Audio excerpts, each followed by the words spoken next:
সব মাথা খারাপ হয়ে গেছে মমতা ব্যানার্জির, অভিষেক ব্যানার্জির, ববি হাকিমের, কুণাল ঘোষের, যেটা আমার নামে আজকে রটানো হয়েছে, প্রেস কনফারেন্স করা হয়েছে। প্রমাণ না দিতে পারলে কুণাল ঘোষ, অভিষেক, মমতা আর ববি চারজনের বিরুদ্ধে মানহানি মামলা করব। এরা বিরোধী আসনে বসবো। হুমায়ুন কবিরের কথাই ভোট দিবে গোটা মুসলিম সমাজ, শুধু মুর্শিদাবাদ না বা গোটা বাংলায়। তার জন্য আর কোনো দিশা না পেয়ে মমতা ব্যানার্জি, আমি কি এমন লোক যে আমাকে ভারতবর্ষের প্রধানমন্ত্রী 1000 কোটি টাকা দেওয়ার প্রস্তাব দেবে? অধিকারী একটা সিনেমার নায়ক, তাকে যেখান থেকে সে সাংসদ হয়েছে সেখানকার কোনো উন্নয়ন করতে পারে না। বেলডাঙ্গার মানুষকে বোকা বানানোর জন্য এখানে নিয়ে আসছে, তাকে শো দেখাচ্ছে, শোবাজি। আমি বলেছি মুসলমানরা নিজেদের প্রতিনিধি বেশি সংখ্যায় পাঠাবে বিধানসভায়। প্রয়োজনে তারা যদি 100টা সিট মুসলমানরা, আমি 127টা মুসলমান ক্যান্ডিডেট করেছি, 100টা সিট মুসলমানরা যদি জিতিয়ে বিধানসভায় নিয়ে যায়, বাকি থাকে 194। সরকার করতে লাগবে 148। দরকার হলে তারা মমতা সরকার করবে না শুভেন্দু করবে, তারা করুক, আমরা বিরোধী আসনে বসবো। আমি কাউকে সমর্থন করার কথা বলিনি, আগামী দিনেও করব না। মুসলমানদের অধিকার বুঝে নেওয়ার জন্য ইঞ্চিতে ইঞ্চিতে আমি দল করেছি। পুরো আমাকে মুসলিম সমাজের কাছে, আজকের দিনে মুসলিম সমাজের মানুষ হুমায়ুন কবিরের পুরো কাছাকাছি এসে গেছে। হুমায়ুন কবিরকে এত সম্মান করছে, হুমায়ুন কবিরকে এত পেয়ার দিচ্ছে, হুমায়ুন কবিরের কথাই ভোট দিবে গোটা মুসলিম সমাজ, শুধু মুর্শিদাবাদ না বা গোটা বাংলায়।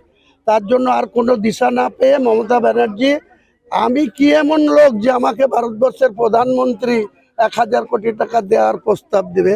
আমি কি এমন শক্তিশালী ব্যক্তি যে আমাকে মধ্যপ্রদেশের মুখ্যমন্ত্রী মোহন যাদব টাকার অফার দেবে? আমি কি এমন শক্তিশালী লোক যে আসামের বিজেপির মুখ্যমন্ত্রী, যারা আসামের মাদ্রাসাকে কোরআন পড়তে দেয় না, যে হেমন্ত বিশ্ব শর্মা আসামের মুখ্যমন্ত্রী, সে হুমায়ুন কবিরকে টাকা দেবে? এসব মাথা খারাপ হয়ে গেছে মমতা ব্যানার্জির, অভিষেক ব্যানার্জির, ববি হাকিমের, কুণাল ঘোষের, যেটা আমার নামে আজকে রটানো হয়েছে, প্রেস কনফারেন্স করা হয়েছে। প্রমাণ না দিতে পারলে কুণাল ঘোষ, অভিষেক, মমতা আর ববি চারজনের বিরুদ্ধে মানহানি মামলা করব এবং 1000 কোটি টাকার কথা বলেছে, 1000 কোটি টাকা ওদের সাথে আদায় করবো। তৃণমূলকে কোনোভাবে সমর্থন পাবেন না, সেক্ষেত্রে আপনি 50 থেকে 60টা সিট পাবেন, আপনাকে মুখ্যমন্ত্রী করা হবে, এরকম কোনো কথা বলেছে? কোনো কথা হয়নি। আমাকে যদি বাংলার মানুষ ভোট দেয়, চাই, আমি যদি বলেছি, আমি ওপেন বলেছি, আবার বলছি, 294-এর মধ্যে যদি আমি 110 সিট পাই, বিজেপি যদি 100 পায়, তাহলে কত হলো? 210, বাকি থাকে কত? 84। তৃণমূল, কংগ্রেস, সিপিএম, আইএসএফ মিলে যদি পায়, তাহলে সংখ্যার বিচারে আমি বেশি পেলে আমি মুখ্যমন্ত্রী হওয়ার ডিমান্ড করব। কে আমাকে সমর্থন দেবে? 148 পূজাতে কোন সংখ্যা দরকার হবে, ওটা 4 মের পরে 7 তারিখ পর্যন্ত সাংবিধানিকভাবে মুখ্যমন্ত্রীর মেয়াদ প্রাপ্তন হয়ে যাবে। তখন নতুন মুখ্যমন্ত্রী কে হবে মানুষ কথা বলবে, শেষ কথা 4 মের বললাম। কোনো যোগাযোগ নেই শুভেন্দুর সাথে। আমি কেন যোগাযোগ? এই শুভেন্দু মুসলিম এমএলএদেরকে বিধানসভার ভিতর থেকে চাংদোলা করে বারে ফেলবো বলেছিল। কে প্রোটেস্ট করেছিল? বেলডাঙ্গার এমএলএ করেছিল, রেজিনগরের এমএলএ করেছিল, সুতির এমএলএ করেছিল, না ওই শওকত মোল্লা করেছিল, না সিদ্দিকুল্লাহ চৌধুরী করেছিল? আমি হুমায়ুন কবির বলেছিলাম, একটা এমএলএর গায়ে হাত দিলে তোমাকেও ঠুসে দেবো, আমি বলেছিলাম, তার প্রমাণ আছে। আমি শুভেন্দুর সাথে কথা বলতে যাব কি কারণে, কিসের জন্য?